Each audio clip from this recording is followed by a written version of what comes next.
Okay, we are back for episode 20, the final episode of the Dunhallow Mystery. It's all come to this, the harrowing tale of Hugo Downing and his lost love, Maud Linkhouse, and the years he's lived here, and those he's entrapped and enslaved and killed have all come to this point where clearly the Baroness is at the head of this.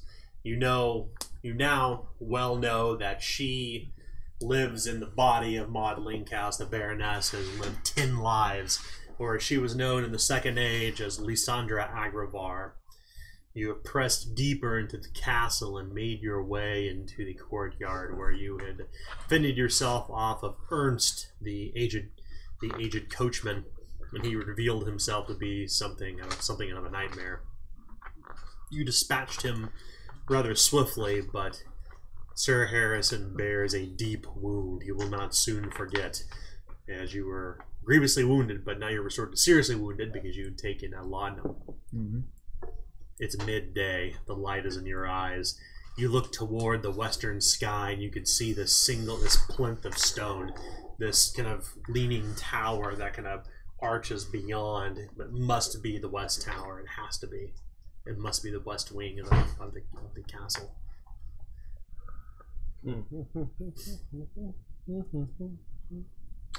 All right. So, and in traditional West Wing fashion, are you going to Aaron Sorkin walk and talk? As you press through the garden. Yes, I'm gonna hand a folder off a lot. I will hand the Grand Grimoire back and forth. Very quickly. This episode brought to you by cocaine. Wait, how many seasons was brought to you by cocaine in Aaron Sorkin land? The first 4. That's our first one. Then he went to rehab. Then the show got not so great. Yeah. So, you press through the garden, leaving the corpse of Ernst behind, feverishly seeking your wife and children. As you pass beyond the courtyard, you find only one way out, and that is through what appears to be an old, shattered greenhouse. The glass has long been since broken. Whatever was growing in there is growing wild and overtaken all of the courtyard. As you walk within, you could hear glass kind of breaking softly beneath your footfalls as these planters have just overgrown completely, taking over the entirety of this courtyard. Whatever they were growing within here grew viciously throughout everything and kind of penetrates the mortar and rock. And even as you pass inside beyond the next door, back into Winterborne Manor, you can see where the vines have kind of broken through the stone. Into darkness you go once again. Who has the light? Alright. You pass through another long hallway.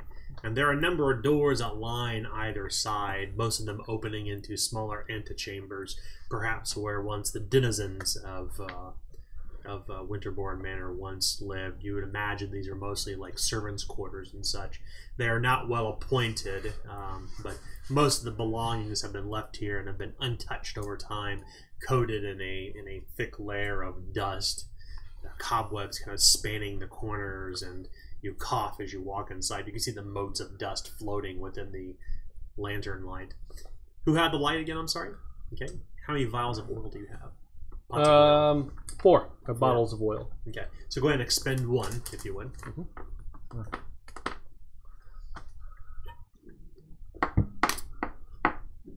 And the hallway terminates in this large antechamber. Very large antechamber, in fact. This one appears to be well lived in. You can see that there are there's a lantern kind of burning in the middle, sitting on a table. You can see papers strewn about the table as well as an inkwell and several kind of books resting atop the table. It appears to be some sort of living quarters of such, or rather a large entryway chamber that's been turned into living quarters. You can see a bed kind of nestled in a nearby nook that's concealed behind a heavy curtain.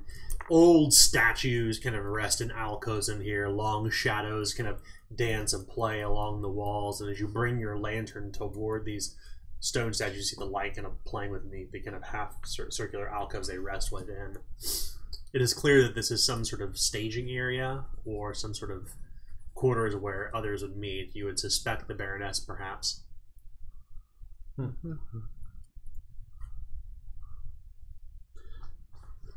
Kind of curious, like, I kind of want to, like, thumb through some of the papers, see if I can determine anything interesting, anything recent. Sure. Most of the papers are not... They are written with letters that you would understand, but they are arranged in such ways that are incredibly strange, like vowels and consonants kind of put together and together that make no sense. They don't even make sense. They don't even spell real words. But as you kind of continue flipping through just a nearby tome, it begins to turn into this work of strange geometry and odd symbols. And it kind of gives you this really bad feeling as you kind of flip through the pages. You sure we should be looking through that, Wesley? We do have your family to find. Only meant to see if it would give us some sort of information that we did not already have, but I don't know heads or tails of this. I assume it's in some sort of code. We know everything we need to know. Then let's go. Anything else? Any weapons? Anything like that? Any vials of laudanum? Anything like that? No, unfortunately not. Whatever studies the Baroness was committing to within here have been kind of left to themselves for nearly 3 years. Or 2 years, I should say. Remember, she was Confirmed. She was infirmed into the wheelchair almost 2 years ago, according to the stories of the townsfolk. Perhaps that is true, because everything here is covered in a thin layer of dust, save for a fresh lantern. It appears that papers have been being organized, stacked. In fact, nothing recent has been written. The ink is. You see no sawdust that would be used to dry the ink on paper or anything like that. Clearly, Lysandra Agrivar, who you formerly knew as the Baroness, now in her new corporeal form of Maud Linkhouse, Maud Linkhouse's body, she must have just recently returned here. You can see a single kind of arched door that's open that leads to a set of stairs that ascend upward.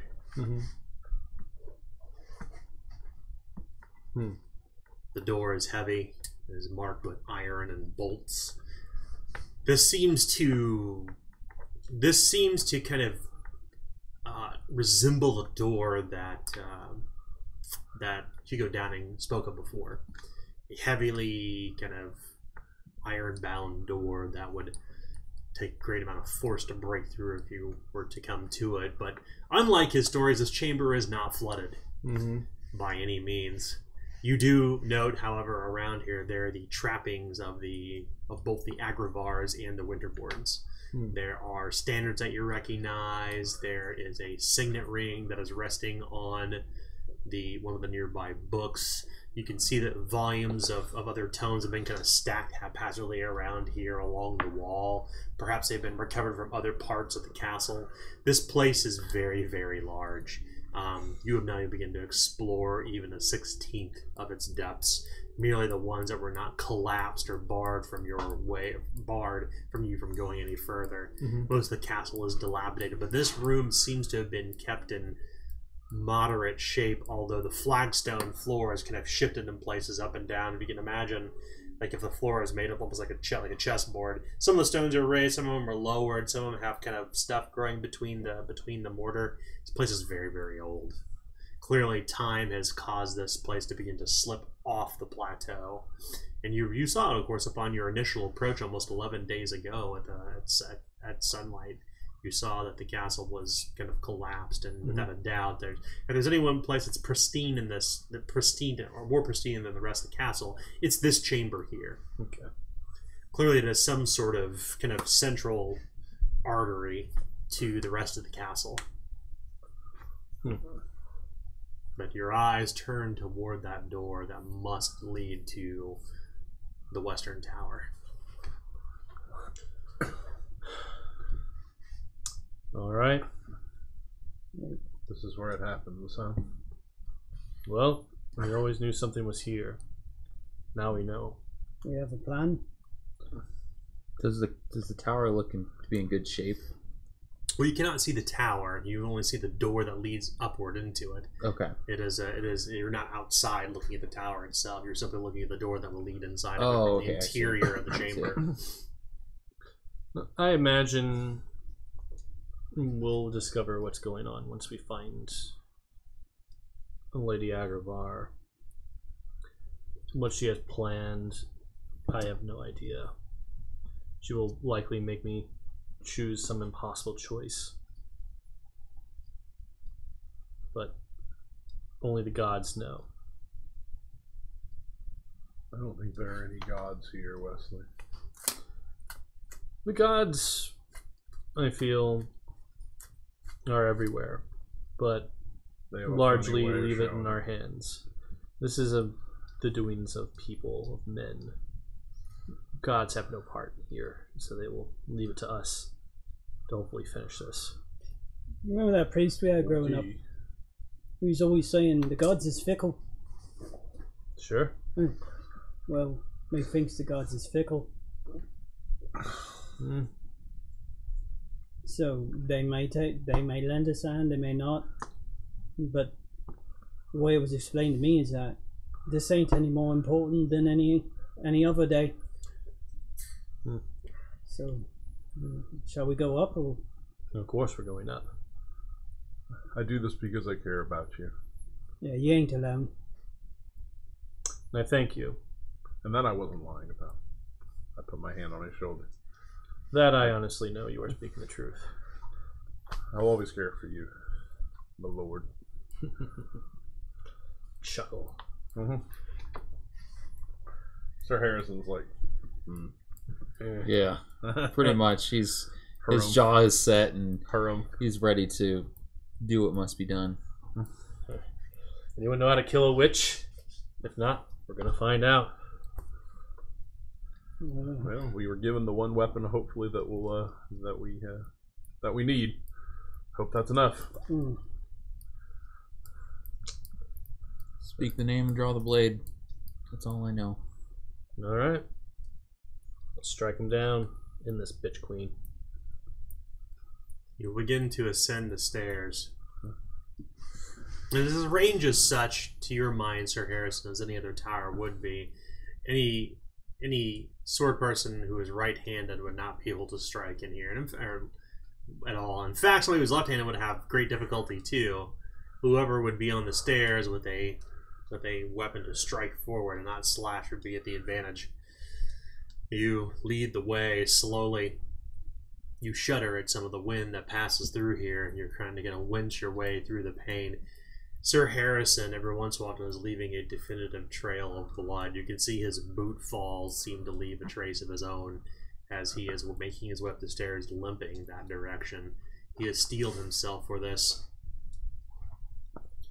You ascend up until it leads to a single door. That door is open. You push it open the rest of the way and walk through. Inside, you see this great chamber, the circular chamber.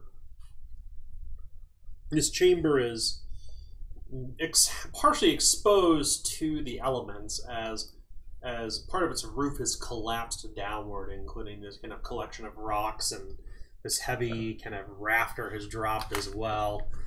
The place is, there's some leaves that gather here and there. The rain has kind of like puddled up along the flagstone floor.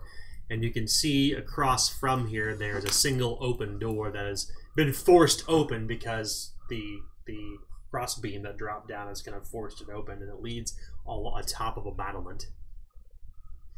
A long wall battlement, the same one you saw from your room about 2 nights before.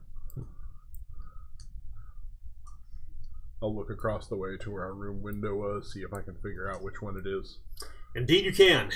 It is about 30, 40 feet above the ground, but you can see just almost direct from here as the sun is setting in the west is now to your back And as you look toward the horizon, the vault of night has begun to open up. It's about 5, 6 o'clock or so. It's beginning to grow dark. You can see the shape and shadow of the rest of Winterborne Manor, but from the western view.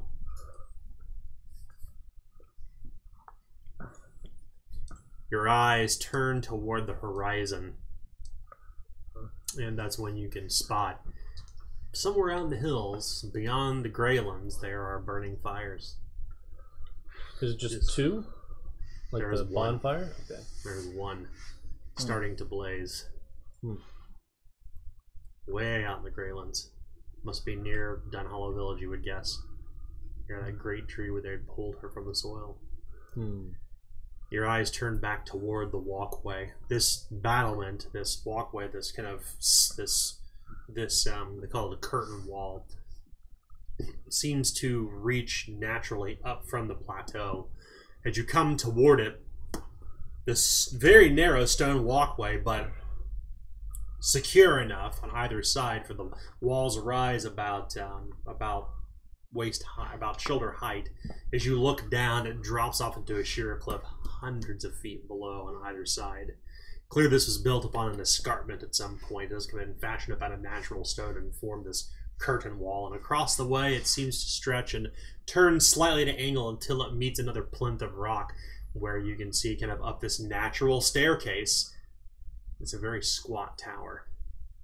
That must be the West Wing. You can almost imagine, if you were to survey this place overhead, that it would look like the extension of an eagle's wing, kind of arched up like such. The curtain wall seems to almost follow this kind of like 180 degree kind of curve as you walk along the stone. You could feel the wind tugging at you and blowing your hair about the top of your heads. You're hundreds of feet up above the Greylands, the valley floor below. Making your way across, you come to where the wall meets another plinth of stone, and there's just a natural walkway kind of carved into the rock, into the side of this mountain, where it seems to terminate into a single squat tower. The door is closed.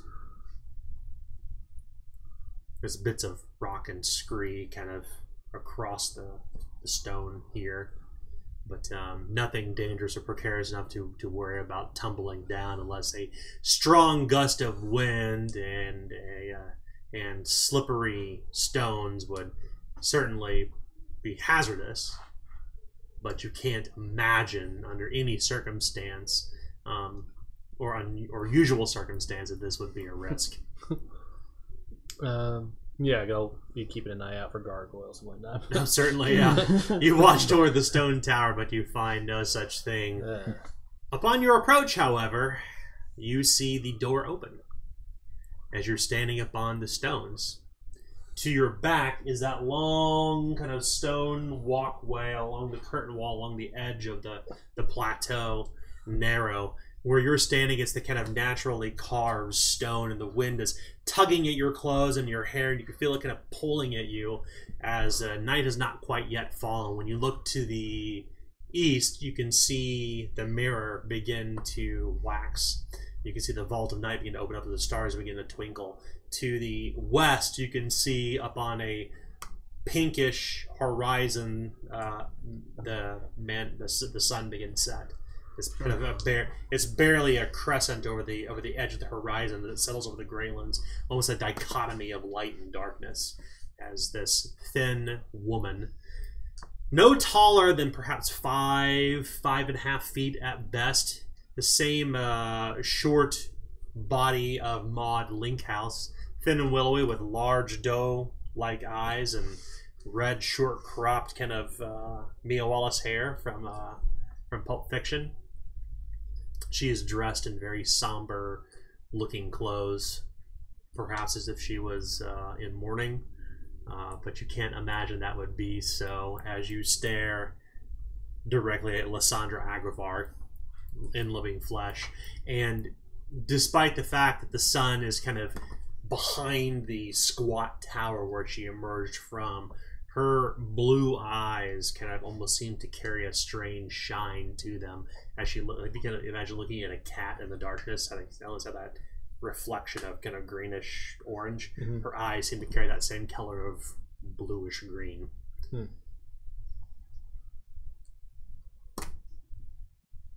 She takes a pause. Looking towards you, you can see her. The wind is tugging at her clothes as well.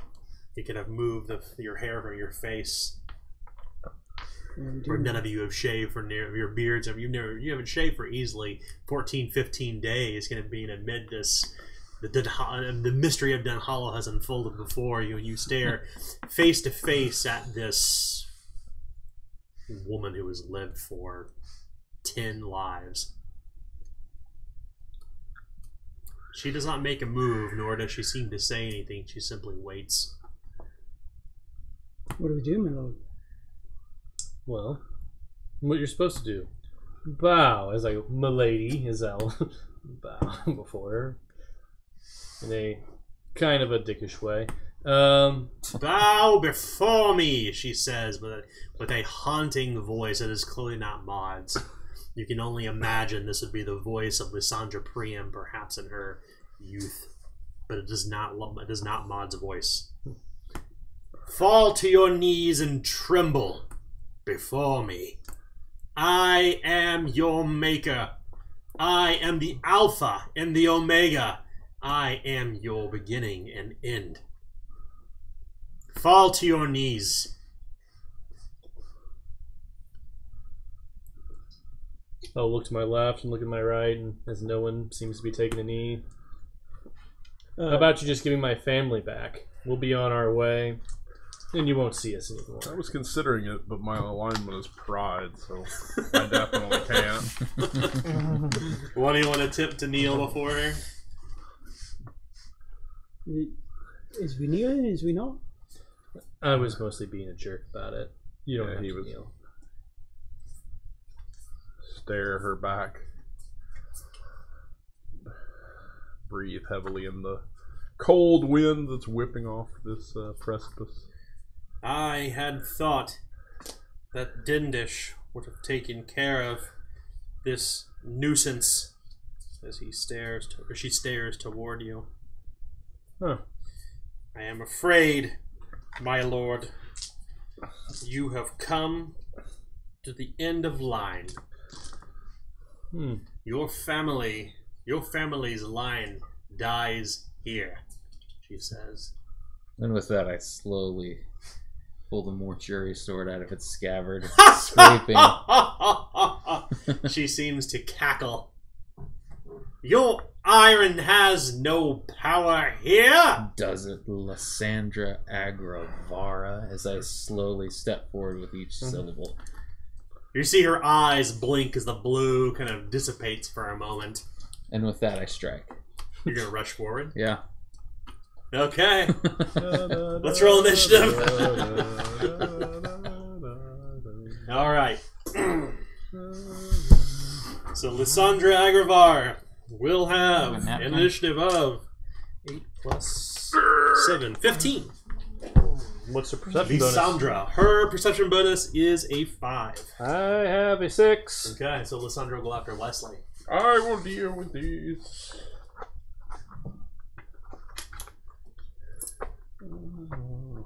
So I think we'll begin with Harrison. What is the weapons chapter, by the way?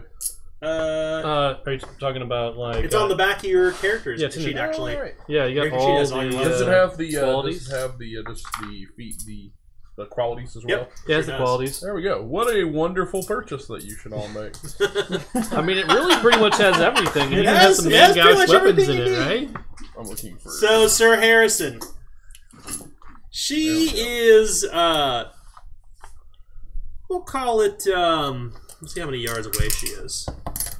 So 9, 7, 8, she's 20 yards away. Oh, wow.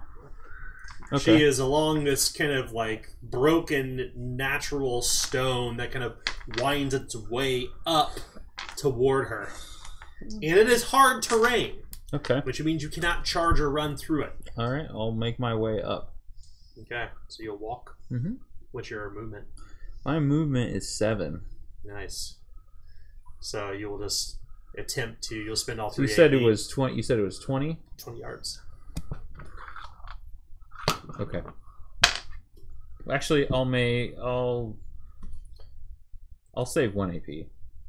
Okay. So you'll step forward 14 yards. Yeah. You see that Sir Harrison does not wait for any sort of speech or anything else.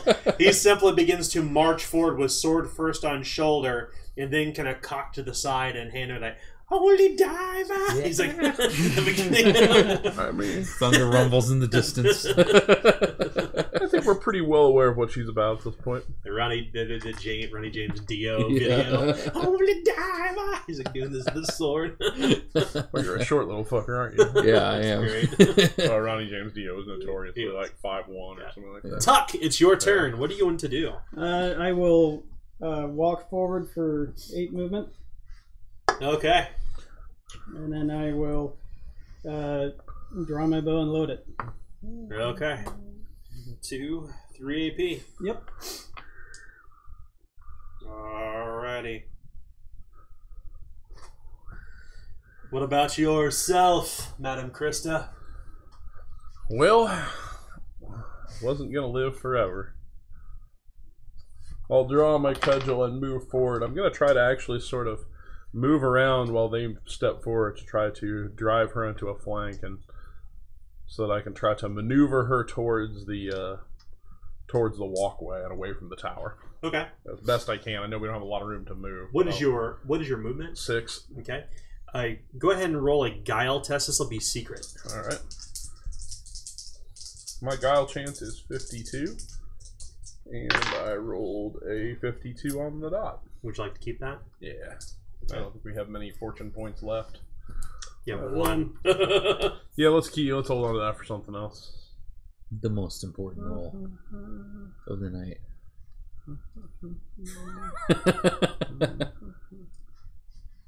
That will never get used.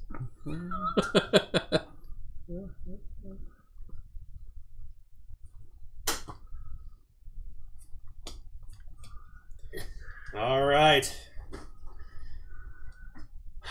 Wesley? I will, with a movement of 7, walk up next to Sir Harrison, and So you're gonna walk parallel to Harrison? yeah, Okay. and as I level my blunderbuss towards Lysandra Mallister, I will say, Lysandra Agravara, if today is going to be the end of my line, let us start with you. And I'll pull the trigger. Okay. Yeah. All right. What's the range on that? 'Cause 9. 9. Okay, so she's right within it. She's 6 yards away from you at this point. Boom! You can hear all the You pull nails the and trigger. crap hit against Difficulty? the tower. Like, Your chance is routine. Routine. Yeah, simple ranged is 52. That's a 15 success. Okay. You fire the one, boom, toward her, and you see this tick tick tick tick tick tick tick tick tick tick. The stones seem to fall just short of striking her as they almost strike this kind of invisible barrier in front of her. As you can see, like tiny small explosions kind of shatter all around her, and they simply collapse to the ground. She cackles. I told you, your weapons have no power here, she issues. And with that, she pulls forth from her side this long bits of string, or what she thinks is a string, and then she pulls it taut between her fingers. She creates this cat's cradle of what looks like the sinews of a cat or a human, and she begins to manipulate it, and she seems to incant words.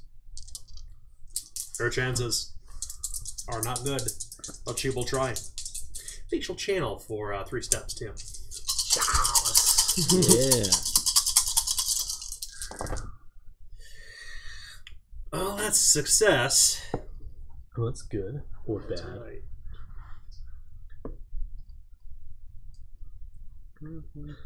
It's funny you trying to holler at yourself. That's right. So no, there aren't any chaos manifestations, which is good.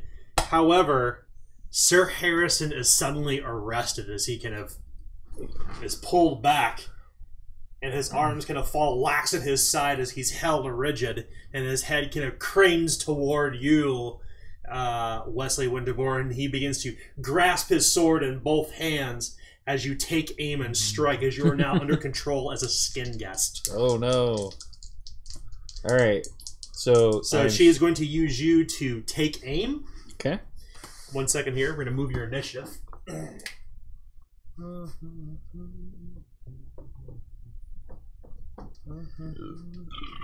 So you must, you will first take aim and then do a takedown. Okay. Takedown. Yes. And that is a coordination. Coordination. Okay. Suddenly, Sir Harrison gets kind of frozen, caught in the spell as he turns toward you, and you have full control of your mind and can speak, but your body's been arrested away from you as you're not under control of her skin guest spell. Okay. It is Arcana of Sorcery. You should know this. You used to be able to use it in your former character. Yeah. So go ahead and take aim and attempt to take down. All right. So what's the difficulty? It is going to be routine. Or I'm sorry, it is not routine. It is actually it is trivial because he's caught unawares. He's surprised. Okay. Look out, Lord Wesley! I scream as I try to tackle you down. Okay. So that's trying to sweep the leg. 79% chance to succeed, and I rolled a 73. Okay. Oh, so close. Cannot resist when you are caught unaware. So your surprise is Wesley's swept off the ground and drops, holding on to the blunderbuss as tight as you can. Remember, we house ruled this. Oh, yeah, More right. dropping weapons as you hit the ground. And then suddenly, Sir Harrison kind of takes the weapon in both hands, raises it up, and strikes down upon the ground as your attack is trivial. All right. All right. This is a martial melee, so that is 46. Wow. 76% chance to succeed. And that's a 39. Okay, so it's 1d6 normally, plus 1d6 prone, plus 1d6 surprise. Sir Harrison is trying to fight this. Reroll, it's cocked. Okay. Same thing. Same thing. 12 plus 7 is 19. 19 damage. 1, 2, 3. 1, 2, 3. Seriously wounded. Roll 2d6. That's a vicious weapon. 3d6. Sorry, it's, we're going to have Mike roll it. Okay. Yeah, I roll my own. How many Roll users do you 3d6, cast dice, see if he suffers an injury. Thanks, sir. Needs 3. Got 3. Oh, okay. Sure. Alright, 115. He did not get injured. Okay. That's good. Suddenly, you see Sir Harrison turn upon Wesley without recognizing what's happened. He swings toward him, and Harrison is fighting against this foul magic, but is unable to do so as Wesley's lying on the ground. Sir Harrison, your initiative is now tied to Lysandra's at this point. Okay. As you will go after, as she will displace herself below you, so we will just simply do this. Yeah.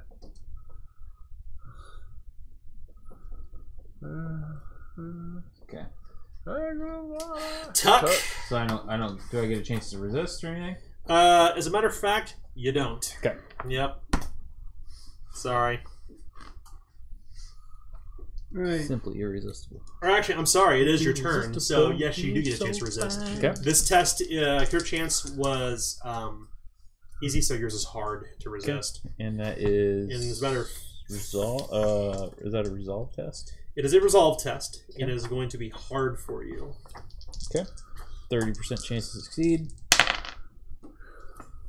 And I did not succeed. Oh, what'd you roll? He's 43. trying to fight it. He's trying to fight it, but he can't seem to get out of it.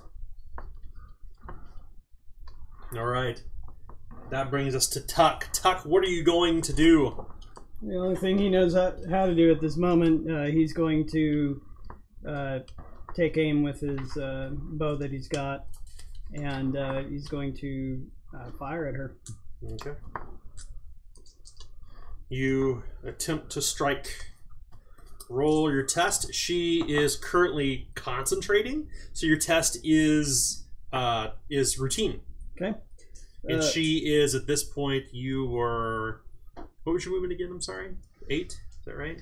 Yeah. So you were currently 12 yards away from her. 12 yards away. I'm within my short distance. Okay. So 59, 69 for aiming. Routine makes it 79. Mm-hmm. And 68 will succeed. Okay. You strike. Roll damage. Okay. Roll 4 plus 6 is 10. As the arrow flies out, snap! It breaks in front of her. It's being prevented from striking her from some invisible wind that's in front of her. It simply breaks in half, shattering to pieces to the ground. Okay. She continues pulling at the cat's cradle, and as she tugs at the muscles, you can see kind of Sir Harrison almost jerkily, almost kind of like some strange, like marionette, kind of moving with some oddity in his movement. He's clearly under her control still. Is there any way that I can move closer towards that door without being next to him? Unfortunately, not. Okay. Not where you're positioned. Now, that's unless you want to walk off onto the broken stone, which you can do. If you step off the kind of naturally fashioned kind of walkway along this plinth of rock, you can do so. It's still hard terrain, but you risk potentially falling and rolling downhill. Yeah.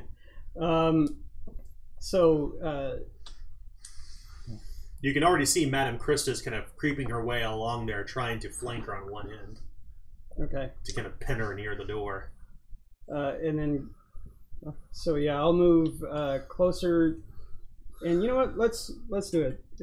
Let's try the more dangerous path.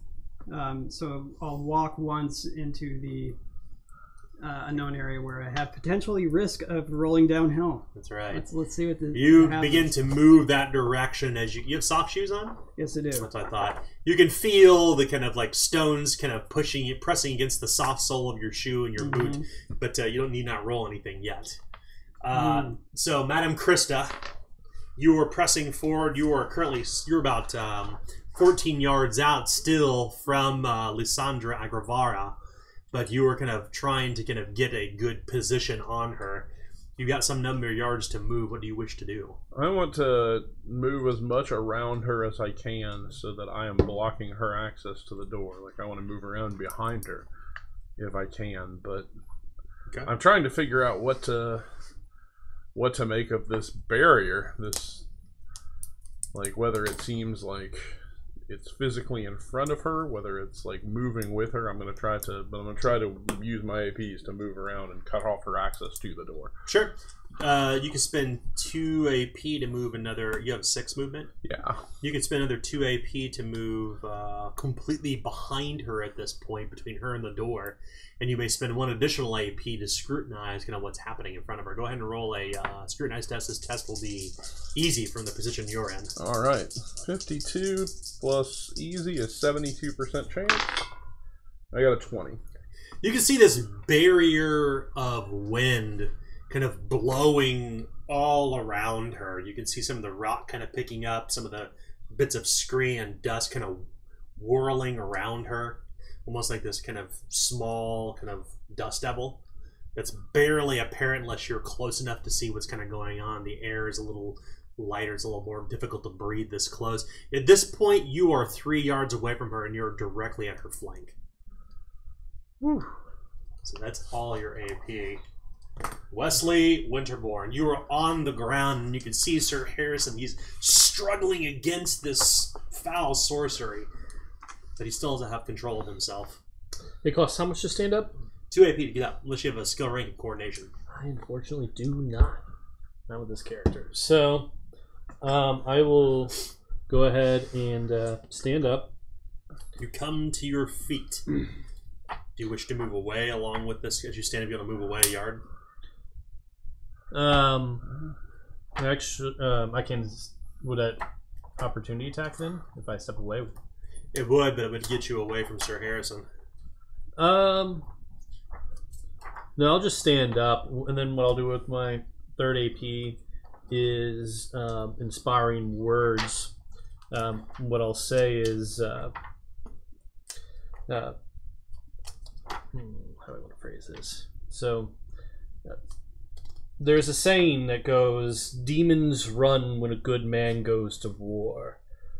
While innocents may be lost, the battle will be won while we good men go to war. Take her down. Go ahead and make a leadership test. In this what's your current damage condition track at? I am seriously wounded. Okay, it's a standard test for you. Okay. Leadership. 40. 40. That is a 10. Okay.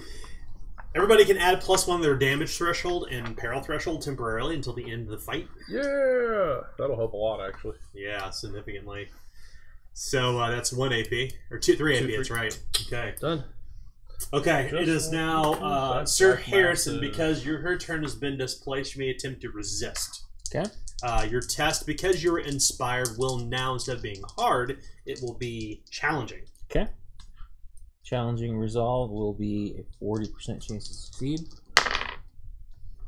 And I rolled a 78. No dice. Should I re-roll? Got 1 fortune point left. I think I'll be alright. I get to resist this time. Okay. All right. And with that, once again, she pulls the sinews kind of long, stretching her arms like such. As she does so, Sir Harrison charges forward toward Tuck and lashes out, striking. Do I get a swing? Absolutely. You want to swing towards Sir Harrison? Yeah. Can I You swing? realize Sir Harrison is seriously wounded. You could kill him. No. Did we talk before about potentially taking someone down instead of? Nope. Okay. So no, we're still not doing that. It's an opportunity attack. I'll actually probably like aim up to swing and then stop myself from hitting my friend. No. Sir Harrison storms forward. Cling, cling, cling. What kind of armor do you have again? I'm sorry. I don't have armor. Oh, that's right. He kind of moves forward with his navy. He has that navy kind of wool spurs, coat. Ching, ching, ching, ching. Slash as he swings the weapon. As you see Lysandra kind of pull, as she kind of contracts the sinews of the cat's cradle. Go ahead and make a strike. This test is going to be routine.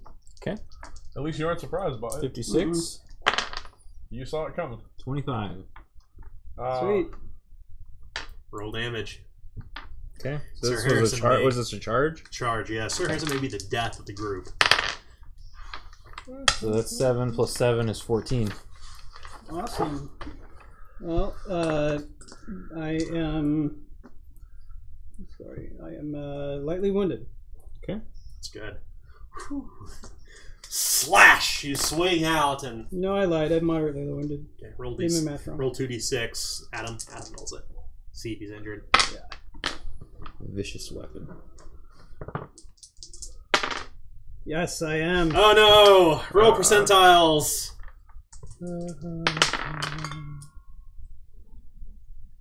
Yeah, 94. Oof. Roll again. You're gonna. You were moderately wounded. You said. Moderately wounded. No, it's a Yes. serious. It's a serious injury. Oh no. 20. Okay. Yikes!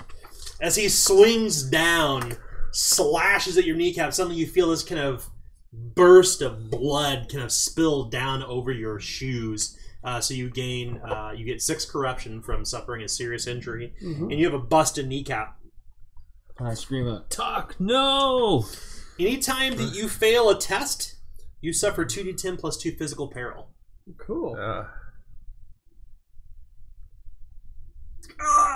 So your injury is busted kneecap.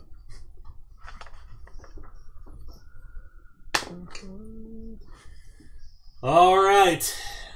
She maintains concentration. And that's it. Tuck, it's your turn. Hang on.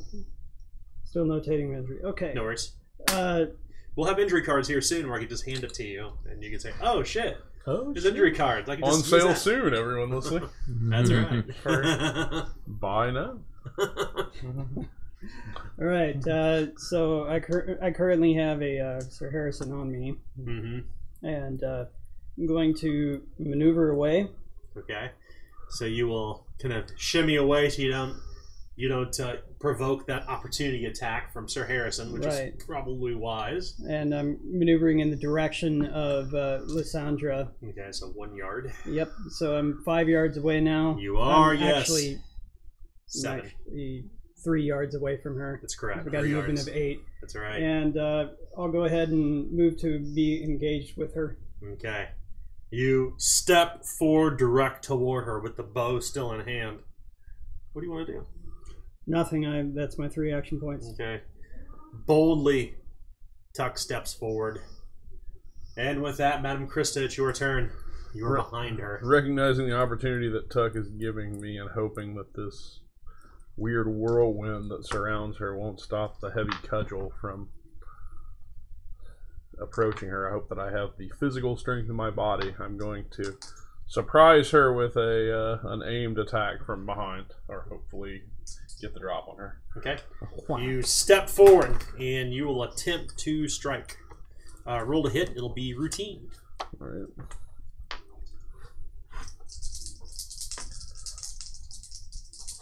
%62 chance. 69. Should I re-roll? It's 1 left. What do you think? I don't have a problem with it. I'd say, It's a good chance of hitting. yeah. All right, go ahead and take that out. Here we go. All right. Oh no, it was a 6. Darn. Yeah, I thought it was a critical hit, but it was a hit nonetheless. All right. So you did not hit, I'm sorry? No, I you did hit. hit. So it's Okay. not a critical. It was not a critical. You may hit. roll damage. All right. Let's see how we do. Someone's phone. What? No, it's upstairs. Oh, okay. I heard something. I did 6 points of damage with the cudgel. All right. You strike with the cudgel, but her body is surprisingly iron hard. As you hit the soft flesh of this small woman, and you see as you pull the cudgel away, tears off of her kind of simple, kind of practical looking attire, but it doesn't seem to draw no blood nor leave a bruise. She remains unharmed. All right, 1 second here. The cudgel has the powerful. Oh, it sure So does! I'm going to try to push her and sort of drive her back towards the edge of the cliff. Absolutely. First, let me make her resist test to see if Yeah. she breaks concentration. All right. Her test is routine. Let's see if she resolves this. So her chance is 60. Roll 96. I think I'm going to use all those misfortune points. See if she can resist it. 0-2. She resists. Too bad. You said it has powerful quality? Yeah, Is that so right? she has to resist with toughness or be shoved. Okay. Her chance for this is 45. 41. Ah. Oh, sorry, no dice. She managed, even though the weapon didn't do any wounds, she manages to not only withstand being struck by your blow, but she also manages to withstand being shoved backward by the powerful quality. A calculated strike, but unfortunately, she was I rolled well. Wesley, it's your turn. So I'm 6 yards away, You right? are. And Harrison is between me and her, or behind me? Harrison is between you and her. In fact, he's close enough now to he's about 1 yard away from everyone, save for he's engaged with Lysandra Agravara. Okay. So I can move into his. Okay, then. Yeah, I'm going to go ahead and move in for 1. Okay. And then turning the blunderbuss, I guess, to use as an improvised weapon, I'm going to try to sweep the leg as I take a page out of the book of Sir Harrison. Try to take her down. Yeah, I'm going to try to take down. Oh, that's good. So she is formally outnumbered at this point. So your test will be routine. All right, and it's a coordination test, right? Yes. She doesn't seem to be showing any chinks in her armor, regardless of the fact that she is completely surrounded and outnumbered. All right, so 10 plus 43 is going to be 53, and 06. Okay. You swing toward her. She will attempt to resist your takedown. Her chances are 60. 07. You sweep toward her leg, and she kind of takes 2 steps back as she kind of pulls the knots tight, almost losing her footing at this point, but she doesn't fall to the ground. Okay. And then I will go ahead and strike out at her. Okay, the improvised hand weapon. Okay. Roll the hit. It's going to be routine. Routine will be 52. That's an 88 critical failure. Oh, no. Oh, no! All right, well, you swing out with your blunderbuss. As you bring it down, the butt end breaks off the very end. Roll percentile dice. If this rolls 90 to 100, it explodes. A percentile dice. Yes. 27. Okay. So the weapon is destroyed. Okay. As you break the haft off of it, and you see the pipe is bent, or the barrel is bent, and you simply toss it aside. It is useless now. It's been ruined. Ruined, I tell you. Actually, I'll still hold on to it. Okay. Damn it! Son of Sir Harrison, it's the beginning of your turn. You may attempt to resist. Okay. Your chances, because you are inspired, are challenging. Okay. 40. Come on. And this time I rolled a 13. Nice! Sir Harrison breaks free of the sorcery. As she kind of audibly gasps, realizing this, her eyes blinking. The sinew between her hands kind of falls almost like thin string. It just kind of dangles down and kind of just dissipates into the wind, kind of drawn away, whipped away. As you kind of move your hair out of your face, and you can feel the wind still tugging up on your military coat. You have full control of yourself now, and you're 1 yard away from her. All right. I will attack. You want to close the distance first? Yes. Close the distance. That was 1 AP. And then standard attack. Her eyes widen as Sir Harrison comes forward. It's a melee attack, She knows. I assume. Yeah, she knows what I'm capable of. That's right. She steels herself, kind of putting 1 foot to the side. Do you have powerful as well on your weapon? I have vicious. Okay, that's for injuries, right? Mm-hmm. That's right. So what's the difficulty? The difficulty is routine. Okay. 56. And I rolled a 58. Oh. You swing, and she doesn't sidestep, but you barely miss her as the sword ricochets off of the stone. You can see sparks fly. Okay, I'll bank my last AP. Okay. She has banked many of her APs. A little good it did her, though. It is now her turn. She reaches into her satchel and pulls forth this jar. You see, it's kind of, there's this blackness in it. She shakes it, and you can see all these flies within it, and she shatters it up on the ground as she will channel power for 3 steps.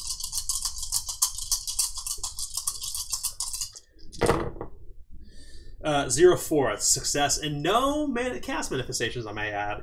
Suddenly, her clothing falls to the ground. I'm sorry, it does not. My apologies. Yeah, it does. All of her, everything falls to the ground around her, and her body bursts into this dense cloud of flies all around you, buzzing within your face and your ears. Is this incessant buzzing sound as her shape is completely gone.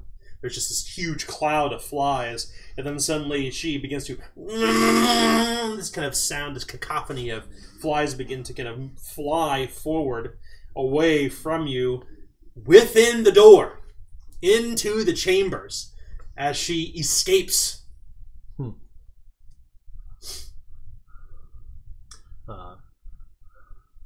Yeah, I'm going to start loading my weapon again. But never mind, it's broken. What do we do? What After her. Yes.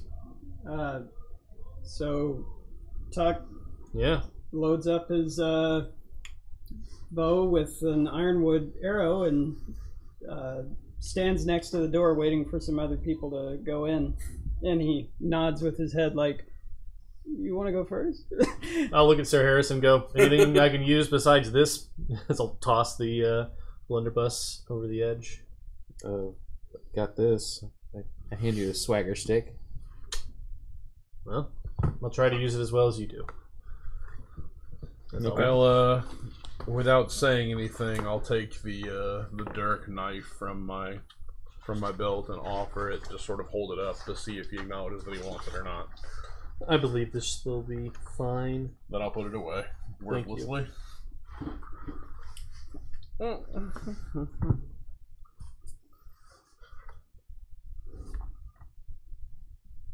So We still have the lantern, right? You do, yes. I'm looking around, sort of thinking, like, how many? Give me a pint of oil. Give me one of those. All right, I'll take that, and I'll rip my cloak off and like smash the oil onto the cloak and get it to cover it with oil as much as I can, like really like soak it in there. Okay. And I will put it into the doorway like a wick. Mm-hmm. And not with the intent, of course, burning the tower, but with the intent of smoking it out like you would with flies at home. Right.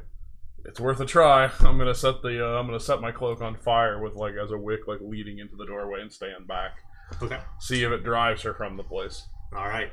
You step toward the door and place it down. As you put it in the doorway, you can see that she is standing inside, stark naked.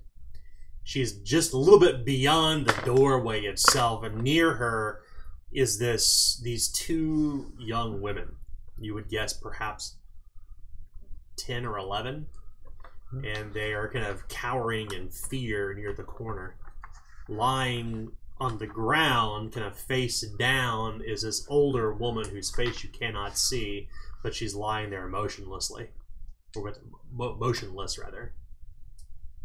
I'll seize up as I see that and not throw the cloak down, just sort of hold it in my hand. Not what I expected to see. So,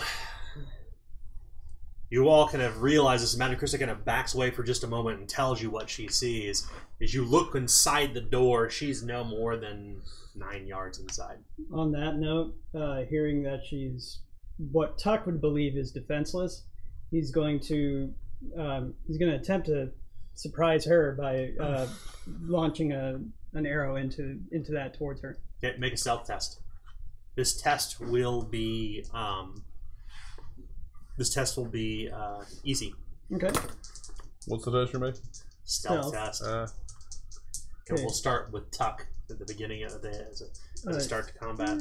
Easy will be 70% because I'm ignoring a skill rank, and a 40 will succeed. I'll duck out of the way as I see what he's doing. Quick. Tuck rushes forward, loading an arrow, and fires within. And as you fire that arrow, you realize that she is surrounded by these two young children. Okay. That will make your attack standard. Okay. Despite the fact that she is surprised. If you miss, you will re-roll to strike one of the children. They are helpless. Fun. All right. Should have saved that fortune point after all. Nah. It'll be fine. Grim. Well, It's You just, know what? I got a spare, right? I can always take more. Because I'm specialized in missile weapons, I've got a 59% chance. She has clearly taken cover between these two innocent girls, the children of Lord Wesley. Well, 86. Uh-oh. Reroll. Same test. 43, success. Suddenly you hear this sound coming from within, and this young child collapses, struck in the throat with an arrow. Suddenly Tuck drops slack. His arms drop to his side. You are filled with this intense sense of dread as you must attempt a hard resolve test. That will be 30%, 35 because of Manifest Destiny, and I do succeed with a 20. Okay. You're filled with sheer terror at what has happened. You suffered 9 corruption regardless. Okay, so Tuck is at 16, so he gets a chaos rank immediately. Did Wesley see that happen? I'm guessing I didn't go in first. Nobody has seen it save for Krista and Tuck. Krista, it's your turn. You see that this This cowardly woman, this witch, has taken cover behind these two young girls, and as Tuck rushed forward and fired, it struck the girl. I'll freeze up for just a moment, just unsure what to do, carrying an oil-soaked blanket that I'll kind of shove it at my side and step forward in a rage and try to bash her with the cudgel. She is 7 yards ahead. Alright, so I can move for 1 AP. Yes. To get into engage. Madame Krista storms forward, screaming, raising the cudgel above her head. The test is routine. Alright, 62% chance. 07. It's a strike. Roll damage. Solid strike. 007. Man, I'll keep rolling ones. 1 plus 5, 6 points. Unfortunately, the blow strikes iron hard skin as she remains unharmed. But I can attempt to push her away from the other girl. You absolutely can. So I'm gonna. So she has to resist the toughness test. That's right. She's got a 45% chance of success. Her roll of 44. Ah, damn it. Not only does she succeed, she takes the girl and throws her into your arms as you both tumble backwards as you fall to the ground. She'll use her critical success to knock you off your feet. The young girl is now resting in your arms, Madame Krista, not the one that was slain, as she's lying unfortunately, in this terrible pool of her own blood, still gasping and gurgling this horrendous sound in sight. And then suddenly, Wesley, you realize something terrible has happened inside there. Something really bad. You're filled with... I'm assuming you're Chaos Alignment at this point? Yeah, a little bit vehemence. Yeah, I will, knowing that something is wrong, I will charge in. Okay. You will storm forward and are struck by what has happened. Everything we just explained, you now kind of take in. In that case, what I'll do as I'm moved in towards her, I will usher forth a litany of hatred as I will say, "You damnable witch, you have slain my kin. You mean to end me, yet you flee before us. I see the cowards you are. There are no more caskets for you. You will end here." Roll test. What's your current damage condition track? I am seriously wounded. Okay, it'll be standard for you, but because you're filled with such intense rage, we'll make it routine. Okay. I think it's fitting for the story at this point. Alright, so routine, It was a intimidate. story appropriate 58. act. That's a 45 success. Okay. So her damage and peril condition track are lowered by -1 now. As when I moved, I intimidate. Be charged. Oh, sorry, I charged Yeah. and intimidate. So yeah, I'll That's do right. that. Okay, all done. Sir Harrison, what will you do? I will join the melee. Okay. You move forward inside. Mm-hmm. She is once again outnumbered, and you can see what has happened within. Mm. You may roll to strike. All right. Routine. Okay. 56% chance to succeed. Wow. I missed. I'll bank my last AP. Okay.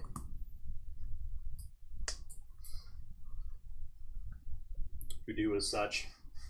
She will spend an AP to move, which provokes an opportunity attack immediately from Sir Harrison. And what's the... I rolled a 95. Oh, I was going to say, it's my apologies. It's routine. Yeah.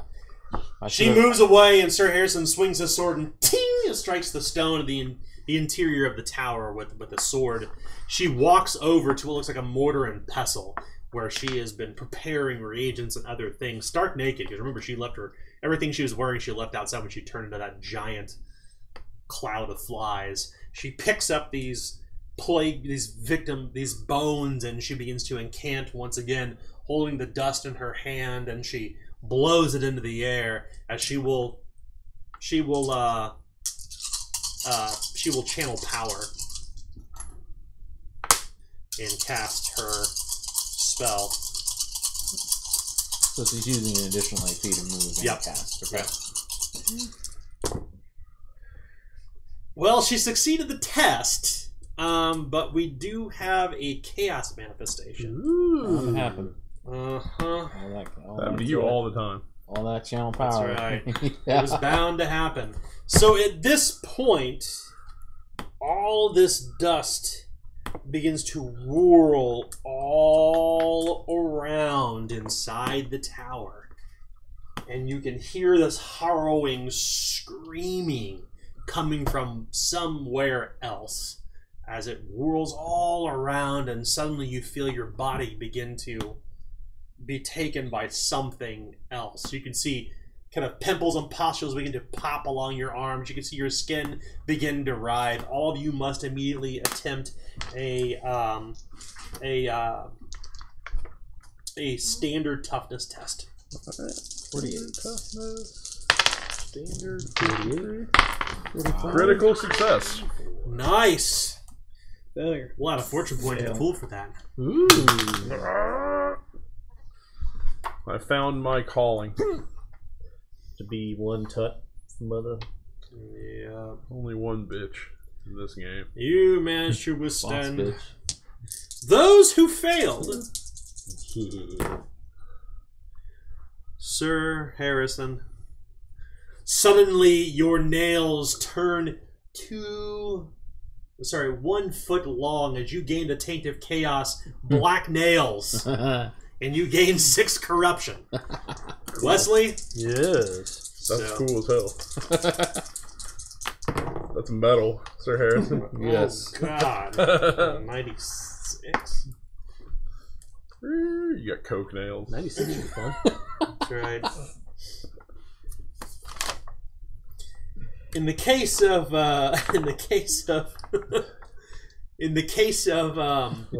Wesley, that's right. Suddenly you were afflicted with rotting flesh as this stench of death wafts through here as you gain 6 corruption. In the case of Tuck, I had to roll that. I rolled the exact same result. Oh. We don't both want people the same thing. It's not as fun. That's right. I only rolled the same thing again. That's 3 96s in a row. Weird. And we needed those 96s on your attempt. Yeah, I know, if you save those man, come on. 96s. That's right. Oh, God. All right. Suddenly, you see Tuck stands there, and his head lolls off the end of its stump, rolling across the floor as you are afflicted with the taint of chaos. What's it called again? Oh my God, I just looked at it. Seemingly headless. Your head drops to the ground and rolls across the floor. Seemingly headless touch. This sense of horror kind of like begins to fill your hearts as this happens for a mere moment, as you're wrestling with this taint, this terrible thing from the grotesque miasma. And it continues to whirl all around this room. Your daughter, the surviving one at this point, that is lying on top of Madame Krista, you see her, she kind of stretches her hands and her arms, and you see this kind of like mouth open up along the edge of her neck. And this intense sense of horror fills the interior of this chamber. Her turn is over. Tuck? Make a resolve test. Yeah. This test is going to be routine for you. Alright, routine resolve. We'll make it 65. And a 55 will be a critical success. Okay. Suddenly you see his head kind of roll across the ground. He picks it up and puts it back on his shoulders. This disgusting feeling, kind of like it's like this kind of gross. As you pick it up and put it back in your as you resist your taint of chaos. Oh wow. So Yeah. you were still afflicted by taint of chaos forever. That is a permanent mutation. No, but it's just... And keep in mind, the way Taints of Chaos work is that anytime you reach 10 corruption, your Tainted Chaos immediately manifests. So, poop. That's right. Yeah. You wear a lot of high roughnecks dollars. The sheer horror of what's happening, Tuck. What will you do? Tuck, even though he critically succeeded that resolve test, he has still experienced so many bad things that will haunt him for the rest of his life.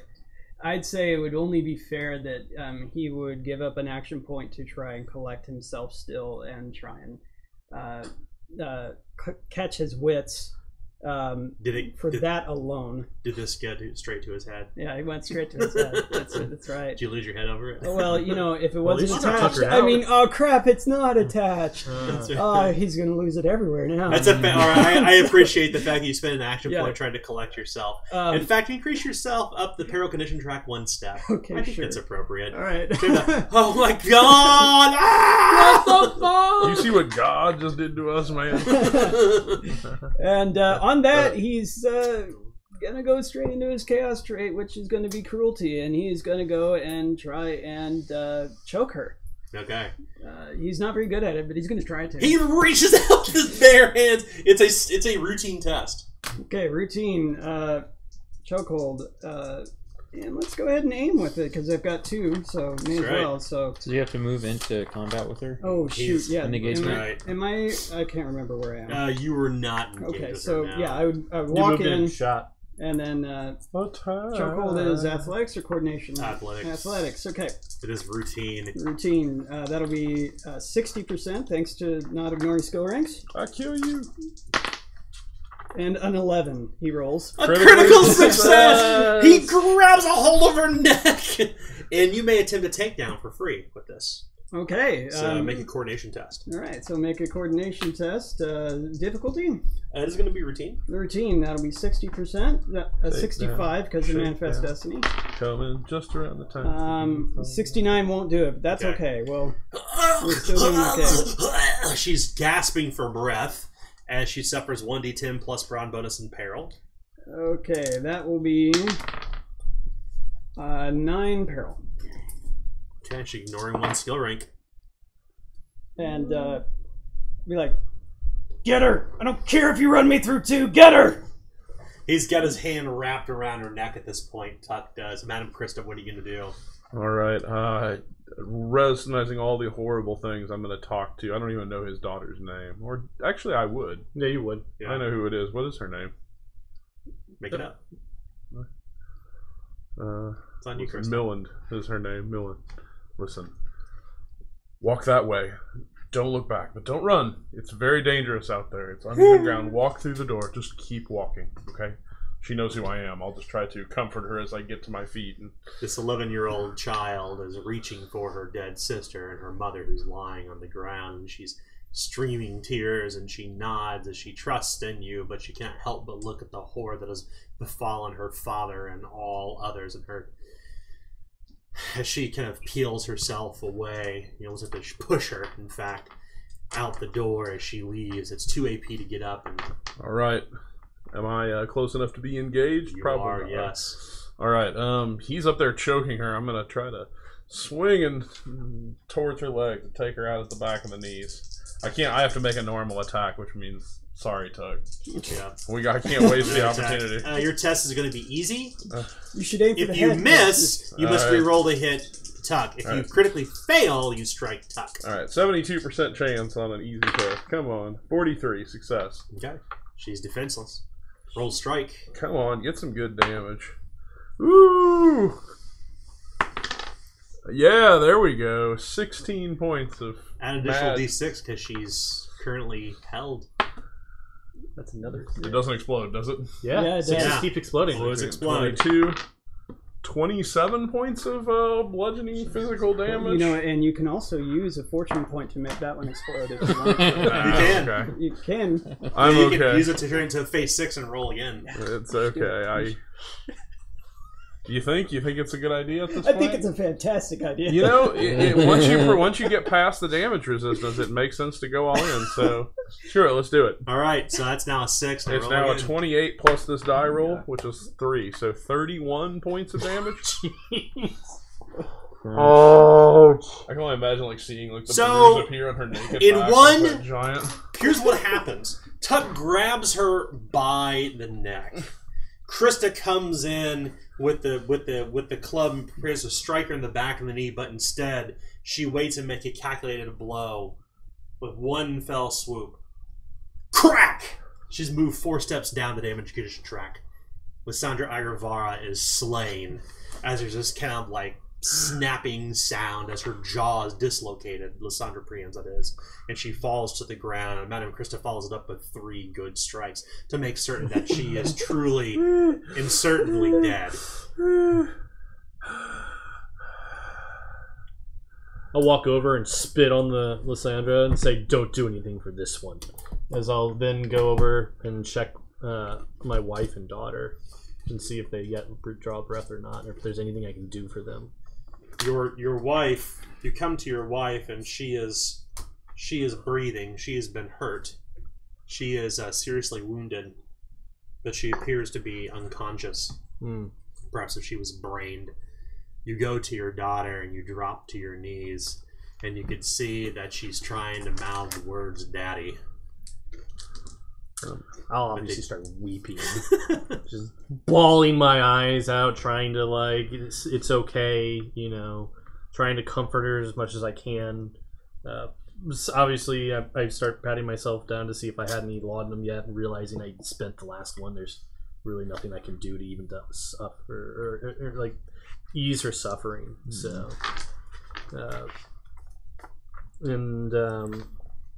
if I saw my other one walk out, I would say, get her. Someone make sure she's safe.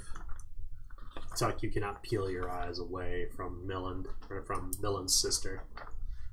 Yeah, Tuck is just standing there, not saying a word. He's not really, like, now that the moment is over, he's just standing there, void of anything outward. Yeah, from what you can tell. What of Sir Harrison? Kind of just the same. He just doesn't know how to react to the situation and just kind of stares off into space in shock. What of Krista? I'm just gonna watch and see like the bruises appear like on her naked flesh, just sort of like in shock of what's happening. Like realizing like breathing heavily, sort of astounded by the sudden silence. 10 long lives Lysandra Priam has lived, and her reign ends here.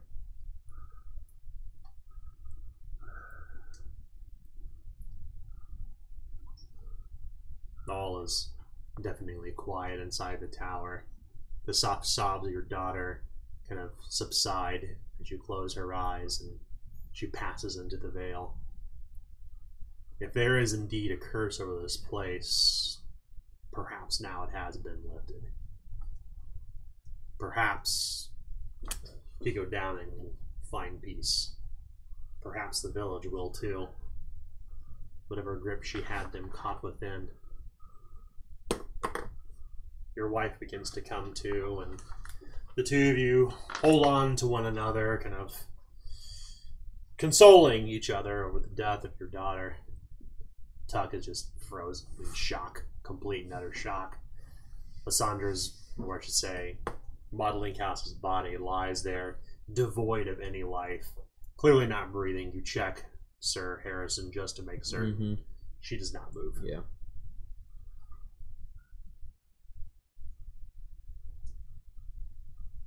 I'm gonna cover the body up with something. Something, not the. There's certainly cloth in here to do so. Not the oil-soaked cloth. Whatever foul magics that Lysandra had been working, they have been done from here in the West Wing. You are surrounded by this whatever sorcery she was able to conjure, the reagents and the catalysts that would allow her to do such terrible trappings of some sorceress. This is a foul place. We should burn it down. I agree.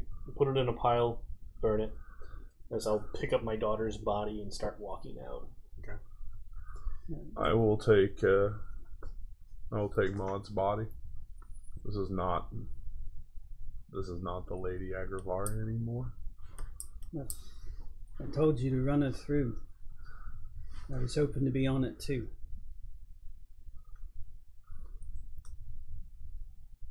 As you step outside, There's no happy endings here. as you step outside, Sir Harrison's words kind of end the conversation. The sun has set completely, and by the time that the sun disappears beyond the horizon, no more than 10 minutes since you encountered Lysandra Agravara, the tower is consumed in flame. Some great burning candle on the top of the mountain. You make your way back through Winterborne Manor, through the gardens, back into the hallways, back into the main chamber. You even managed to find what would lower the drawbridge. You've gathered with Cole, you've gathered with Gaunter, and the expressions you wear in your face is enough to tell the story of what has happened. With both Maud and your child in hand, you reach for the lever and you drop it. The drawbridge slowly begins to lower. And light seems to come from over the top of the drawbridge. But it's not the light of dawn. It are the torches and pitchforks of the mob that await you outside. And that's the end of our story. So that's the end of the Dunhallow Mystery. As we have a tendency to do with our campaigns, you always kind of end on a cliffhanger with the fate of the characters written in another campaign further down the road. It's unfortunate everyone couldn't be here tonight to kind of experience that. But what are your thoughts? I had fun. I enjoyed it. Yeah. I almost got out of there with a flawless victory. Yeah, but you had to bring your friend Tuck. I know. Yeah. Tuck's done fucked it up. He did. My name is Tuck, and I'm here to fuck it up. He On the bright side, I now have a counter to any time you use a story. Like, remember that one time you shot my daughter in the neck? You know, somehow I have a feeling that Tuck is not going to be very lighthearted. What? Yeah, probably never again. Yeah. That would tend to change you for the rest of your life. Yeah. We oftentimes talk in Zweihänder about the movement between basic and intermediate and advanced tier. Like, almost going to think about a story in like 3 arcs. And situations like these I think are important because it becomes like this catalyst to like change. Like you make your choice in the next profession and what led to that. And I think that in the sense we kind of pace this story in the same way. Like if you were to think about these characters in their next form, like what profession they would take as an example. You don't necessarily have those answers, but these are the kind of stories we talk about in Zweihänder about those kind of critical moments that change. You know, somebody who spent their entire life as a Quacksalver or a Bailiff, like what that critical moment is that kind of pushes them over the edge and says, okay, now I'm going to follow this next profession. And that's the way that this is kind of set up. So, I mean, obviously it was a really tough battle, really tough battle. So she used greater magic. She used Arcana of Sorcery and used it pretty liberally. I had channeled every single test that I made, and unfortunately I didn't need to, but I was kind of secretly hoping I'd get a cool cast manifestation. And that you did. Yeah. So those were permanent, right? Yeah, those are permanent. Takes chaos. Nice. So I was actually really hoping that I would get injured or killed because I have the Blessing in Disguise. I was going to take 9 corruption each time to keep on like powering through and just be like, Juggernaut bitch this woman. That's right. That's right. But Yeah, so I think that it was a tough fight. I think that kind of closed the distance. We've seen this before in previous campaigns too. Like it's a really the fights are kind of like a pendulum. So things can go really bad really quickly. And the worst things that happen in Zweihänder are actually not death. It's like corruption and chains of chaos and disorders and psychological damage and or death of people without fate points. Yeah, just right. And the death of innocence. Yeah. I almost had a Vader moment of no. We lost our innocence. I did say innocence lost. Yeah, That's right. When good men. There will be no happy endings here. Yeah. So I mean, we've obviously played for 11 sessions now. Yeah. What are your thoughts on the story? Kind of now that's kind of all unfolded. I enjoyed it. Let's see here. Things you liked, things you didn't disliked. I mean, I know we found a couple of clues, but it seems like they kind of dropped off about halfway through the campaign. Either we weren't getting any, or we just weren't using them correctly. I'm not sure. And so, I mean, that's the only thing I could think of is trying to think of how we could have better done that or approached it. The mystery of it. Right. How did the girls' dinners fit into this whole situation? Oh yeah, because at some point they knocked us out, and we didn't really get an answer as to where they fit into the whole mystery. Right. So the girl setters weren't the ones in the woods. Okay. They were villagers from Dunhallow. Okay. But where girl setters fit into the entire story, they were completely tangential. I was kind of curious if you would pull on that string to see what would happen because I had some other things cooked up around that too, but that didn't happen. I'm thinking about putting this into an actual written adventure, so I don't want to reveal too much. But yeah, I try to set it up to where there are several strings you could pull to kind of like see what happens because there are other parts that were kind of yet unrevealed of the mystery that help kind of color in some of the blanks a little bit more on the story about Hugo Downing, more on Maud Link House, why she came here. A lot more in Dindishalmstead that couldn't be obtained within Dunhallow Village. It would help kind of help you understand his motives because their motives are not necessarily, they're not be evil and be chaosy and stuff. It's more so about kind of like the vanity of men and how arrogance can lead you down toward the path of, well, essentially what equates to doing bad things to other people for your own gain. Right. You mentioned earlier that Hugo Downing said that we had forced the Bitch Queen's hand into, taking on her ritual sooner. How much longer in game time would we have had if we had not, quote unquote, forced the hand?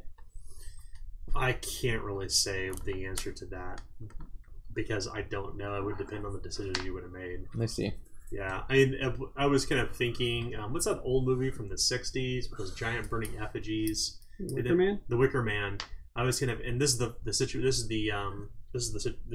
session that Walter missed out on. Was kind of pushing toward that, kind of that approach with the villagers and such. To I could kind of feel that coming. Yeah. I also got a very Black Death vibe as well. Yeah, that too. Black Death was kind of almost feels like a modern day Wicker Man without Nicolas Cage. But yeah, the village is kind of taken with the witchery. We're not counting that Wicker Man. No, we're counting only the original Wicker Man. Yeah. Somerset Isles, Lord Somerset, There was a whole kind of story. Original's great. Yeah, there's a whole story kind of cooked up around Dindishalmstead and his role as kind of the fill-in for Lord Somerset, particularly his wife, which we didn't pull on that string at all. That's a whole other story too. But that's a good question, though. Is the next campaign still set in Mahalma? We'll talk about that next week. Okay. Or the week thereafter when we resume. And kind of my follow-up question, you can start thinking about this or you can answer it now, but will any of the characters that we have played in this campaign have any part in the next? Maybe. I like that answer. I think I would like to play through this with a more like renegade instead of paragon style. So instead of going through like the nice guy, I'd like to play through like the next game. No, like through if we were to play through this again. Oh yeah, of course. Like I would like to see someone play through it with a less like good guy. Yeah, this would have played very differently if we were all playing a quote unquote evil party. Yeah, like if I was actually just like a hood lord basically from the lake town. I was reading some Lord. comments. Oh, Lord. Yeah, some comments That's why I about said the Lake Town. It's good. I was reading some comments online talking about some of the characters, and somebody had commented. I think it was on episode 14. They said it's really interesting to see how the villagers were just not taking to the Lord's authority. How they had been so much in isolation that it just didn't matter to them. That, or I think now that we know that they're kind of in on it, they never actually expected to listen to this guy to begin with. Well, not necessarily in on it. I wouldn't even necessarily go that far, but perhaps they were swayed by the Bitch Queen's influence to some extent. Sure, but that would be kind of they never knew that they knew that I was never really going to be their lord, so why actually pay attention to me? Right. Well, yeah. That's not necessarily true, actually. Uh-huh. No, not at all. I was kind of secretly hoping to sway you. Yeah? Yeah, or swaying everyone for that matter. To join them? Yeah, in a very different way, though. That's kind of where the Graal's Den thing was going to come into play. Okay. But that didn't quite occur. What else did people say for comments on the podcast? I can't. A lot of people liked the story. I think a couple of people commented and said, "I've never really seen a campaign ran with this much depth and suspense." That was kind of interesting to hear. I think the things that I lament not doing more was using the iPad for ambient sounds.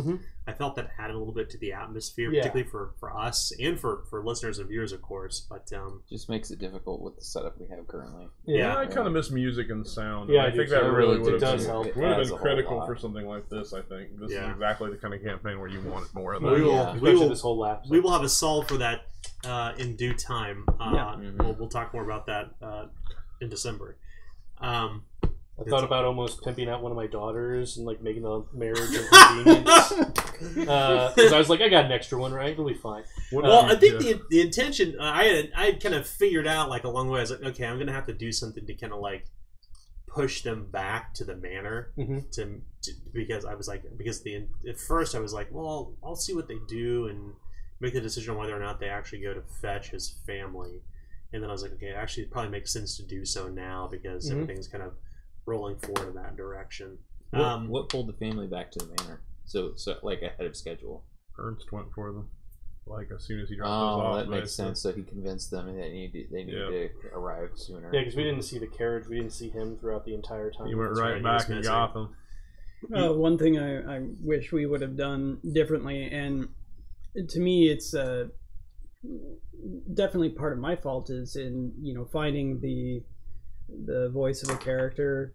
Sometimes I go a little too extreme. So with Tuck's alignment, it was candor and cruelty. Well, Tuck had suffered some stress and peril and stuff earlier on in the campaign, the first 2 sessions or something like that. So it was leaning very heavily on cruelty, and I wonder what would have happened if we weren't so mean to the druid. Otrig. Yeah, I was gonna say, I was holding on to that. I was hoping that you would maybe revisit it later on to kind of get his perspective on things, because he was supposed to be kind of here's a potential ally. Yeah, I was kind of hoping to run into him eventually later when he's like, oh, he ran off to himself. Okay, well, maybe I'll see him later. I thought we may encounter him on the Greylands. Because I just didn't really know how. I wanted to contact him, but I didn't know how to do so. Right. I didn't know how much of a side quest we wanted to go on to. Let's hunt down Otrig. Yeah. The Brother David stuff was kind of the setup for that. The dog bite. In the other brother who had been reputedly kind of the murderer, Brother so he was actually in the basement, and he was full on lycanthrope, but you guys didn't tug at that string, so that's okay though. That would be kind of an interesting thing to follow up on. Yeah, I was thinking we'll get back there eventually. Yeah. I don't want to knock down too many doors right away. Right. Yeah, and that was going to be kind of the ruse was to show how, or to discover how much power Lysandra Agravara had, the power that she could wield over people and change people into things that they weren't, Ernst as an example, and this other monk. So the dog bite wasn't really something that caused Lady Winterborne to be infirmed. No, it was just something to Kind kind of. of a It was red herring. It was 100% a red herring, but it was but not a useless one because I don't believe Right. I don't believe in red herrings with no purpose. I believe in red herrings that may lead you to other ancillary parts of the story. Yes, so that's what I was hoping that would direct you toward that other monk. Mm-hmm. But yeah, the story was never going to be about let's settle up with the Gralsteaders and fix trade war shit because the priority is supposed to be much more immediate. Mm-hmm. I mean, granted, this place alone would make a great sandbox Yeah. because there are so many kind of other stories at play here, and I don't know. I'd be interested in running something here again to kind of follow up to see what happens afterward. Yeah. I think it's kind of I lament that we're not going to continue running these characters because I think this is such a interesting story to tell. But we have something else to do when we return in a couple weeks. Great characters. Yeah, fun characters. I like everybody. Oh, by the way, so other comments from people on YouTube, they like the party dynamics. They like the fact that they're like that. One, they get to see some professions from Main Gouch. So our Quacksalver, who was played by Walter, our Blitzballer, who is played by Kent, who's not here tonight, and our Cadet, that's played by Nick. But some of the other professions we had was Cole, who's played by Tim. He's an inspector, or investigator, rather. Yeah, that's good. And then we had Lord Wesley, played by Mike, who was a bailiff. Yep. And then Tuck, who's played by Adam, who is a burglar. Or child murderer, one of the two. Yeah, definitely a child. Is there a murder now. child That's murderer a profession? multi-class. That's a thing. multi-class. Yeah. Oh, okay. You gotta. It wasn't child murder, it was child manslaughter. Oh, that's Yeah. true. Yeah, it's You mean true. female There slaughter? was no intent. That's right. Yeah.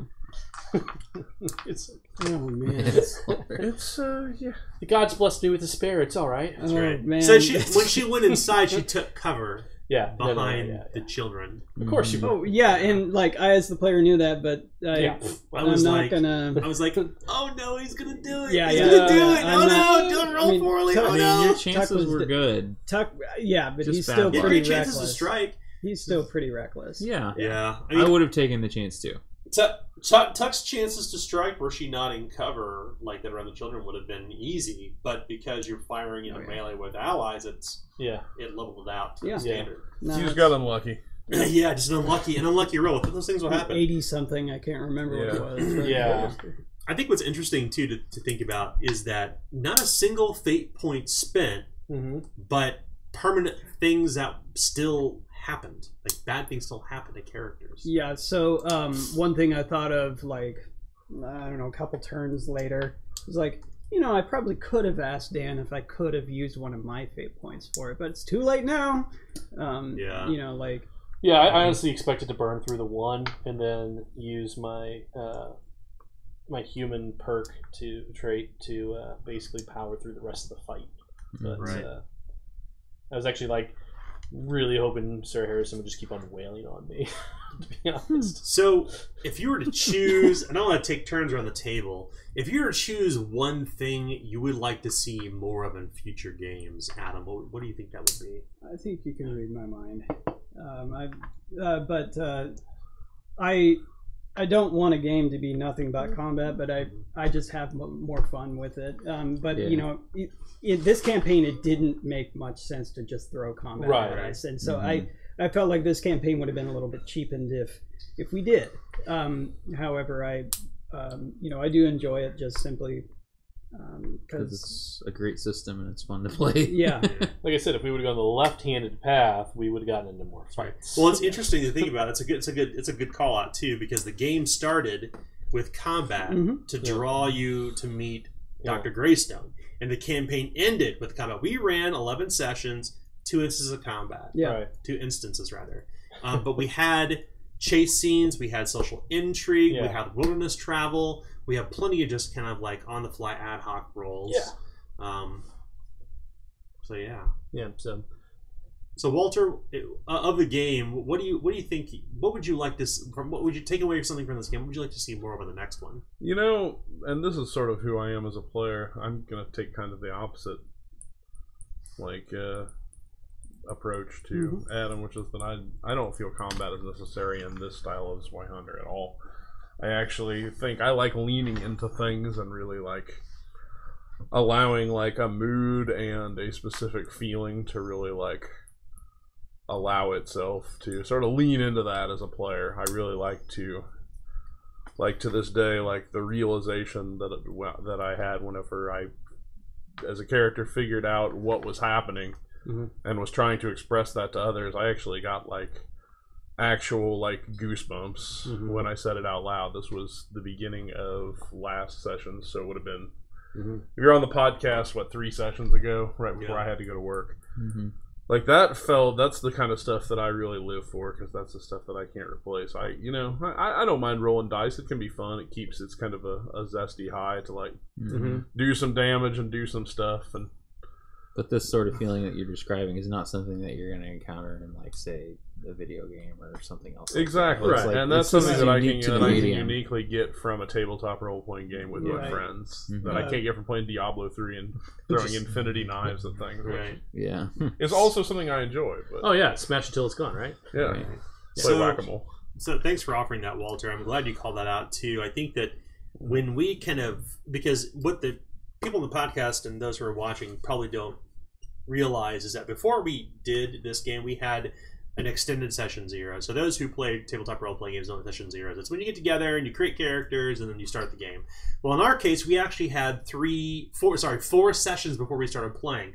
The first 2 sessions were to talk about themes and story, like what we wanted to see, party makeup, not necessarily from a role perspective or a profession perspective, but about personalities. Then we did 2 sessions prior to it to kind of like test out some dice rules, because we had players who just returned back to the game, which includes Walter, who of course was one of the original play testers, Kent, who's one of the original play testers who just returned too, plus Tim, who just came back from Chicago, was back physically at the table. So we wanted an opportunity to kind of reintroduce them to our friends, because we've all gamed together for a long time, and 2, just kind of see how that would jive kind of together.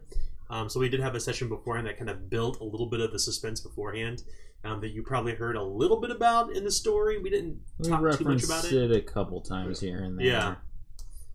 Which I felt kind of give us a little bit of a leg up. But I think that back to what Walter said, particularly about the psychological horror aspect, I agree. I think Zweihänder is good for that, because it has a system that supports how do you handle stress, fear, macabre stuff. You know, it's not necessarily about rolling dice, but there are systems built into Zweihänder that help support a game that has kind of a sense of dread, a sense of mystery. In fact, in Main Gash, we have kind of a system where you can construct your own conspiracies. But we're going to use some of that in our next story, which I'll talk about here briefly once we kind of make our way around the table. So Mike, after you played Lord Wesley, in some ways you were kind of the main character, I guess you could say, to some degree. Or at least you were the catalyst to bring them here, although I think all characters certainly had a voice and a part in the story. You were certainly primary to it, because you were the one who was drawn to the Baroness. What are the things that you liked about this game you would like to carry over into the next? So I like the idea of creative solutions, being able to think a little bit around the box. Like, as much as I love combat, and I'm a combat junkie, and I definitely want to use that new sweet table you got to do lots and lots of combat, I do like to find like ways around it. Maybe like in that point 0, when we were doing that, and I basically bribed that guy to be on our side. Yeah. Like doing stuff like that instead of actually fighting him. It was kind of interesting to like turn him to our side and doing things like that. So I'd like to see a bit more stuff like that. Yeah, I agree. I think one thing that I oftentimes forget is I actually include rules for morale. I think the idea of people fighting to the death is probably not common. Right. No. In a war situation, perhaps it's a little different because you're fighting for your life. Right. But in a situation, like we saw with the bandits and stuff, like the session 0 stuff we did in particular, that the listeners haven't seen or heard, was particularly relevant. And that's something that I can certainly bring into the next game. I think we'll find a lot more of those situations in the future game too. So I'll definitely carry that forward. So finally, last but not least, Sir Harrison, played by Nick. I'll ask you the same question. What are the things that you liked about this game you want to see in our next story? Like, what should be carried forward? So, I mean, I liked a lot about this game, but one thing that I don't necessarily think this is a bad thing, but the game was short. And for me, myself personally, I'm sure a lot of people listening to the podcast would agree, when you're playing a character for just a few sessions, it takes a little bit of time to get a voice for your character. Mm-hmm. And with the Order and Chaos alignment system, you can get kind of a leg up in terms of how your character will act in a lot of situations, but over time you start to bring more nuance and wrinkles into how your character acts and reacts to things. So I felt like at this point in the story, especially since this would be the turning point where I'd move from my cadet profession to something new, I'm interested about thinking about what that profession would be, how Harrison's outlook on life would change, and that sort of thing. And it's like I felt like I've just gotten this point where the character is even more interesting to me, which is saying a lot because I don't typically play a character that is quote unquote good. Right. What? Yeah, I can appreciate that too. I think that when we set out to do this, we wanted to do a short game to kind of reintroduce everybody back to it. Mm-hmm. We wanted to do something important in the sense of to be the first thing we've ever recorded. We've gamed together for many, many years. Mm-hmm. In the case of Walter and I, we've gamed together for over a couple decades. And we've always kind of threatened to maybe do something like this. I want to do something that was small and consumable for an audience, and plus something that will get us back into not only just Zweihänder, but our style of gaming. This type of story we're running here is definitely our style of gaming. I feel this is kind of like what we kind of do well. Not necessarily the horror style of game, but the kind of slow story, kind of slowly turning the pages, kind of learning about what's going on, and most importantly, having character decisions drive the outcome. The story is not predestined in this sense. I mean, there are certainly things that could change along the way, have the path to get there. I mean, there certainly was a villain of sort, right? That was already kind of predestined, but how we kind of got there, a lot of it I kind of made up on the fly. And I think that when we have stories like this, they give us an opportunity to bring everybody back together and play again. I think this will be a good setup for our next thing we're going to run. So we're going to switch gears for just a moment. The Dunhallow Mystery is over. We'll be ending this with this session. It's unfortunate that Tim and Kent couldn't be here. They're both extraordinarily sick, or else we'd loop them in, or we would have delayed. But schedules, as I'm sure all of you know, who are listening in, are tough to align when you have 7 people, many in executive positions that get pulled away. Many of you who are doing late night server releases, in the case of Walter and Adam, and others. So we just have to be careful with our we try to play if we have 4 players or more on the table. So it's unfortunate to have them here for this. But I know they'll listen and they'll certainly enjoy it because they've invested themselves in their characters in the story up to this point. Absolutely. So I do want to say comprehensively thank you all for listening.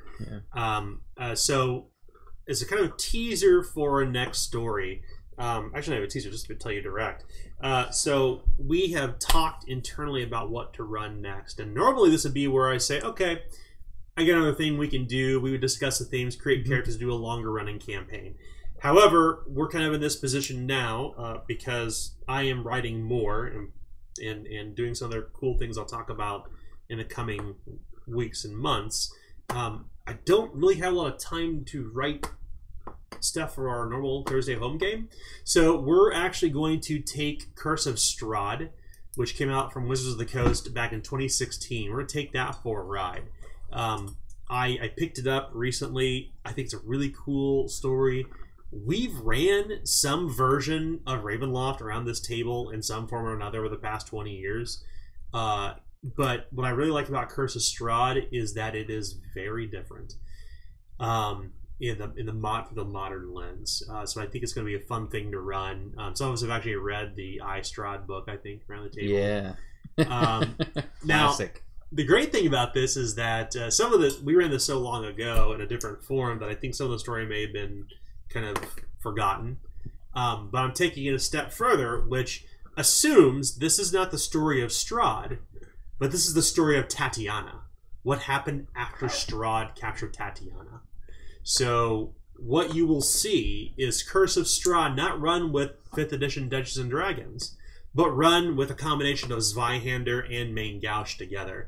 We're going to create a party of characters. Give everybody free license to create whatever they want. We're going to record our character creation sessions and share it out. You can't take it back. That's right. You can't take it back. And we'll see some really cool stuff. But I think what Curse of Strahd does really well is that it takes a step back and it speaks to the story and kind of psychological horror. And there are ways to turn Curse of Strahd into almost, if you think about it and you can do it right, into a non-combat story. It will last probably through 3 tiers. I imagine this will be a very long podcast for us, probably a couple seasons. I'm hoping that I feel confident with the length of the book that it will carry us at least through to the end of an intermediate tier. So we are going to record and televise that on YouTube. Our character creation sessions coming up soon. We hope that you'll tune back in for that. But once again, thank you all so much for joining in. Thank you. On the Dunhallow Mystery. This is our first game. We've never recorded before, so our snafus and rules failures in some cases, you'll have to forgive me. But I think everyone did a fantastic job. I had a lot of fun. I was happy to have everybody back at the table. It's been so long since Walter and Kent and Tim has been here physically, and to join back with the core group, the 4 of us, that's pretty cool. Yeah, But it's fun. we anticipate having everybody back for the next season. So thank you all so much for tuning in to the Dunhallow Mystery. You can learn more about us on Twitter at Zweihänder RPG, on Facebook at Grim and Perilous, or simply at our homepage, grimandperilous.com. So thank you all for tuning in, and we will see you again in a couple weeks for Season 2 of Curse of Tatiana. See you guys. Bye. Thanks so much. Bye. Are they gone? Sorry about all those They're not chips gone. crinkling.